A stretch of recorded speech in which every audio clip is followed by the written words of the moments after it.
Pagi itu, matahari baru saja muncul, menyinari pekarangan rumah Arini dan Damar dengan hangat. Suasana rumah kecil mereka biasanya penuh canda tawa. Arini, seorang wanita muda yang baik hati, selalu bangun lebih awal untuk menyiapkan sarapan bagi suaminya. Setiap hari, ia memastikan bahwa rumah mereka terasa nyaman dan hangat, mencerminkan cinta yang ia rasakan untuk Damar, suaminya. Damar, seorang pria yang dulu penuh kasih sayang, seringkali memeluk Arini dari belakang saat ia sibuk di dapur, berbisik lembut, "Kamu adalah segalanya bagiku." Namun, setelah 5 tahun pernikahan mereka yang seharusnya semakin indah, ada satu hal yang belum hadir dalam kehidupan mereka, seorang anak. Pada awalnya, mereka menikmati kebersamaan mereka tanpa terlalu memikirkan hal ini. Tetapi seiring berjalannya waktu, terutama setelah melihat teman-teman sebaya mereka yang telah memiliki anak, Arini mulai merasa cemas.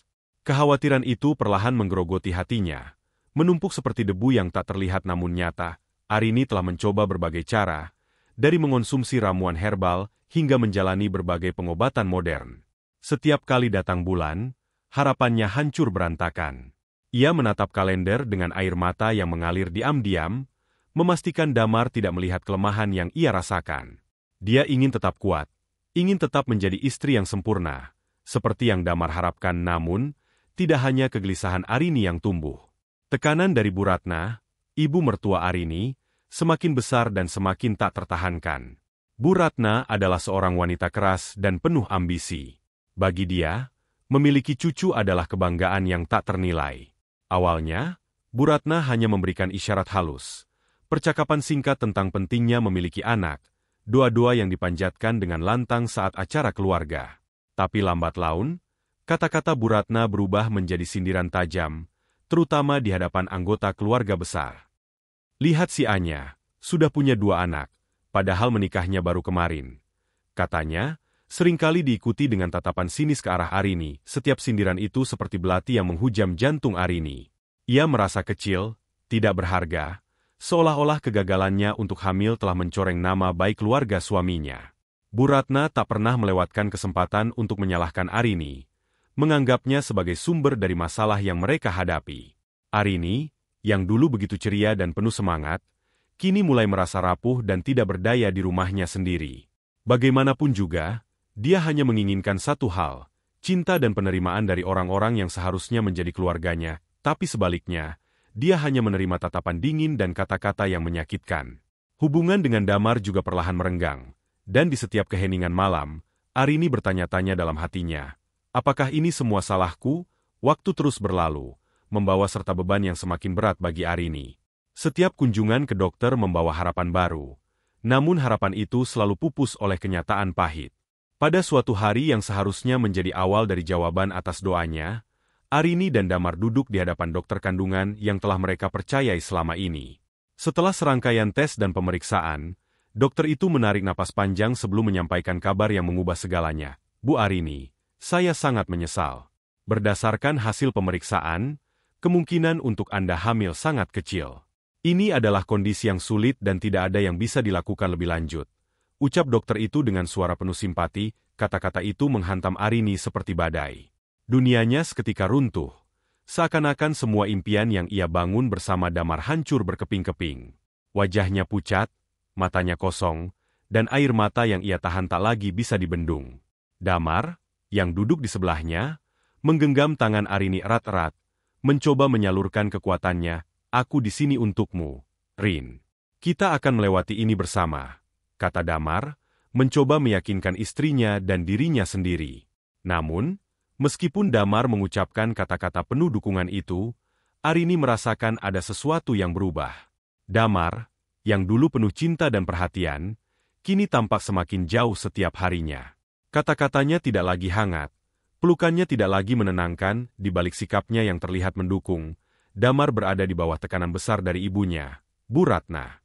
Bu Ratna, yang tidak bisa menerima kenyataan bahwa menantunya mandul, semakin gencar menekan Damar. "Damar, kamu harus berpikir panjang. Keluarga kita butuh penerus.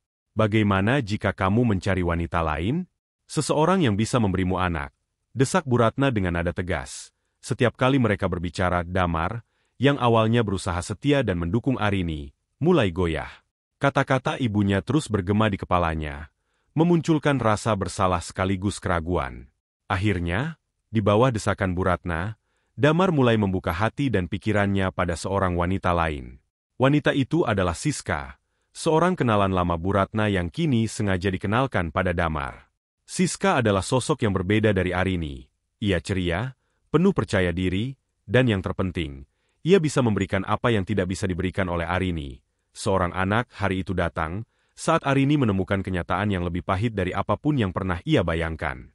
Sepulang dari belanja di pasar, Arini memasuki rumahnya dengan perasaan aneh yang merayap di hatinya. Ia mendengar tawa yang asing dari dalam rumah, tawa seorang wanita. Dengan hati-hati, Arini melangkah ke ruang tamu, dan di sanalah ia melihatnya. Damar sedang duduk di sofa bersama seorang wanita muda yang tak ia kenal. Wanita itu adalah Siska. Di sisi lain ruangan, Bu Ratna duduk dengan tatapan penuh kemenangan. Arini terpaku di tempatnya, merasa seolah-olah dunianya runtuh sekali lagi. "Siapa dia, Damar?" tanya Arini. Suaranya bergetar menahan air mata. Damar tidak mampu menjawab, hanya menunduk dalam rasa bersalah yang mendalam. Bu Ratna yang angkat bicara, suaranya dingin dan tanpa rasa kasihan. "Ini Siska. Dia akan menjadi istri kedua Damar. Dan dia yang akan memberiku cucu." Kata-kata itu menghantam Arini dengan keras. Tubuhnya gemetar, hatinya remuk redam. Bagaimana bisa ibu mertuanya, yang seharusnya menjadi pendukung dalam keluarga, malah menjadi pengkhianat yang membawa kehancuran dalam hidupnya? Dan suaminya, pria yang ia cintai dan percayai, tega mengkhianati sumpah setia mereka dengan air mata mengalir deras. Arini menyadari bahwa ia telah kehilangan segalanya. Cinta, kepercayaan, dan harapan untuk masa depan yang ia impikan bersama Damar.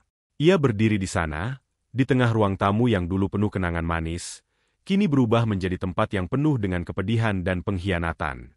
Namun, di balik semua kesakitan itu, di dalam hati Arini yang hancur, mulai tumbuh benih kekuatan yang belum pernah ia rasakan sebelumnya. Kekuatan yang akan membawanya untuk bangkit dan membalas semua luka yang ia derita. Arini berdiri di depan pintu rumahnya. Rumah yang selama ini ia jaga dengan cinta dan dedikasi. Namun kini, rumah itu tak lagi terasa seperti tempat yang aman dan hangat. Setelah menyaksikan pengkhianatan Damar dan penghinaan dari ibu mertuanya, ia merasa seperti kehilangan bagian dari dirinya sendiri. Setiap sudut rumah yang dulu penuh kenangan manis, kini hanya menyisakan bayangan pahit dari rasa sakit yang tak terhingga. Arini, yang merasa terpuruk oleh kenyataan bahwa orang-orang yang ia cintai dan percayai justru mengkhianatinya, memutuskan bahwa ia tak bisa lagi tinggal di sana, tanpa berpamitan, tanpa satu kata pun. Arini mengemasi barang-barangnya. Hanya pakaian dan beberapa barang pribadi yang ia anggap penting, meninggalkan seluruh masa lalunya di belakang. Ia melangkah keluar dari rumah itu dengan hati yang hancur. Setiap langkahnya terasa berat, seolah-olah ia meninggalkan seluruh hidupnya di belakang. Namun, di tengah kepedihan yang menusuk, ada tekad yang mulai tumbuh dalam dirinya. Tekad untuk meninggalkan semua itu dan memulai kembali, meskipun ia belum tahu bagaimana caranya. Satu hal yang ia tahu pasti adalah ia tak akan kembali, dan ia tak akan lagi menjadi wanita yang lemah dan terluka. 1 tahun berlalu dengan cepat. Waktu yang dulu terasa lamban dan penuh derita kini, menjadi saksi dari transformasi luar biasa Arini. Wanita yang dulu penuh air mata dan keputusasaan, kini muncul sebagai sosok yang berbeda. Arini yang baru adalah wanita yang mandiri, kuat, dan penuh percaya diri. Ia tak lagi membiarkan dirinya ditentukan oleh pendapat orang lain atau rasa sakit dari masa lalu. Dalam waktu 1 tahun itu, Arini telah membangun karir yang sukses di dunia bisnis. Ia tidak hanya memulihkan dirinya secara emosional, tetapi juga menjadi seorang pemimpin yang dihormati dan dikagumi banyak orang. Arini tak hanya sibuk dengan karirnya, ia juga mempersiapkan sesuatu yang lain, sebuah rencana untuk membuat Damar dan Bu Ratna menyesal atas apa yang telah mereka lakukan. Ia memulai rencana itu dengan hati-hati, setiap langkah dipertimbangkan dengan matang. Arini tahu bahwa kekuatan terbesar yang ia miliki sekarang adalah kemampuannya untuk mengendalikan nasibnya sendiri, dan ia bertekad untuk menggunakan kekuatan itu untuk membalas rasa sakit yang dulu menghancurkannya. Selama setahun itu, Arini tidak menunjukkan sedikit pun tanda-tanda dari masa lalunya yang terluka. Kepada dunia, ia adalah wanita yang telah sukses, seorang figur publik yang dihormati. Namun, jauh di dalam hatinya, Arini menyimpan setiap rasa sakit, setiap penghinaan, dan setiap air mata yang pernah ia jatuhkan sebagai bahan bakar untuk rencana balas dendamnya, 1 tahun setelah meninggalkan kehidupan lamanya, Arini kembali ke kota tempat semua kenangan pahit itu terjadi. Namun, kini ia adalah sosok yang berbeda, lebih kuat, lebih anggun, dan dengan aura kesuksesan yang tak terbantahkan. Dengan penampilan yang memukau, ia melangkah keluar dari mobil mewahnya, siap menghadapi masa lalu yang pernah menghancurkannya.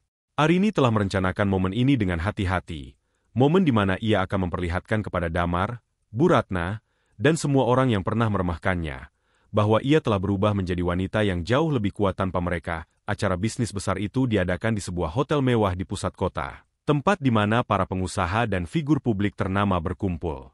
Undangan khusus dikirimkan kepada Damar dan keluarganya, dengan nama Arini tertera sebagai tamu kehormatan.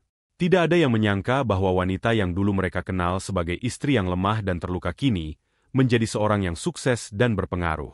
Ketika Damar dan Bu Ratna tiba, mereka terkejut melihat betapa berbedanya Arini. Penampilannya memancarkan kesuksesan dan kepercayaan diri, seolah-olah ia adalah orang yang benar-benar baru. Arini, yang kini menjadi pusat perhatian, naik ke panggung untuk memberikan pidato singkat. Dengan senyum yang menawan, ia memulai dengan menceritakan perjalanannya dalam membangun karirnya, tanpa sekalipun menyebut masa lalu atau kesakitan yang pernah ia alami. Namun, setiap kata yang ia ucapkan penuh dengan kekuatan dan kepastian, menunjukkan bahwa ia telah menemukan kehidupan yang lebih baik tanpa orang-orang yang pernah mengkhianatinya. Kesuksesan bukanlah tentang seberapa banyak yang kita miliki, tetapi tentang bagaimana kita bangkit dari kejatuhan, ucap Arini dengan suara penuh keyakinan. Tatapannya sesekali mengarah pada Damar dan Bu Ratna. Dan saya berdiri di sini hari ini, sebagai bukti bahwa kekuatan sejati datang dari dalam diri kita sendiri. Damar yang duduk di barisan depan, merasakan gelombang penyesalan yang menghantam hatinya. Hidupnya bersama Siska tidak pernah seindah yang ia bayangkan. Siska, yang dulu tampak ceria dan penuh perhatian, ternyata hanya peduli pada harta benda yang bisa ia dapatkan dari Damar. Satu persatu, aset Damar mulai berkurang, dan ia mulai merasakan kekosongan yang semakin besar dalam hidupnya. Siska yang awalnya dianggap sebagai solusi, kini justru menjadi sumber dari kekacauan dan kesedihan dalam hidup Damar. Melihat Arini yang kini berdiri dengan penuh kebanggaan, Damar menyadari betapa besar kesalahannya meninggalkan wanita yang begitu tulus mencintainya. Bu Ratna yang duduk di sebelahnya juga merasakan hal yang sama. Ia telah membiarkan ambisinya untuk memiliki cucu menghancurkan kehidupan putranya dan menantunya. Siska, yang ia anggap sebagai calon menantu sempurna, malah merusak keluarga mereka dari dalam. Dengan perasaan malu dan terhina, Bu Ratna menundukkan kepalanya, menyadari bahwa kesalahannya tidak dapat diperbaiki. Setelah pidato itu, Damar mendekati Arini dengan wajah penuh penyesalan. Arini, aku minta maaf. Aku telah membuat kesalahan besar. Aku menyesal telah menyakiti dan meninggalkanmu. Bisakah kita mulai lagi? Suaranya dipenuhi oleh rasa bersalah, sementara matanya memohon pengampunan. Namun, Arini hanya tersenyum tipis. Senyuman yang penuh kekuatan dan ketegasan. Damar, aku sudah memaafkanmu sejak lama. Tapi aku tidak bisa kembali ke masa lalu. Hidupku sudah berubah, dan aku bahagia dengan apa yang aku miliki sekarang. Aku sudah menemukan kebahagiaanku sendiri, dan itu tidak bergantung pada siapapun, termasuk kamu. Kata-kata Arini terdengar lembut, tetapi memiliki ketegasan yang tak terbantahkan. Damar yang dulu menjadi pusat dunianya, kini hanyalah bagian dari masa lalu yang telah ia tinggalkan. Arini kemudian berjalan meninggalkan Damar dan Bu Ratna, melangkah maju menuju masa depan yang telah ia ciptakan dengan kekuatannya sendiri. Tanpa menoleh ke belakang, ia meninggalkan mereka, menyadari bahwa kebahagiaannya adalah sesuatu yang ia ciptakan sendiri, tanpa bergantung pada siapapun. Di bawah sinar lampu-lampu mewah acara itu, Arini berjalan dengan kepala tegak, menunjukkan kepada dunia bahwa ia adalah seorang pemenang yang telah mengatasi semua rintangan dan keluar lebih kuat dari sebelumnya. Cerita ini mengajarkan bahwa kekuatan dan kebahagiaan sejati datang dari dalam diri sendiri. Arini berhasil bangkit dari kehancuran dan membuktikan bahwa ia mampu menjalani hidup yang lebih baik tanpa orang-orang yang menyakitinya.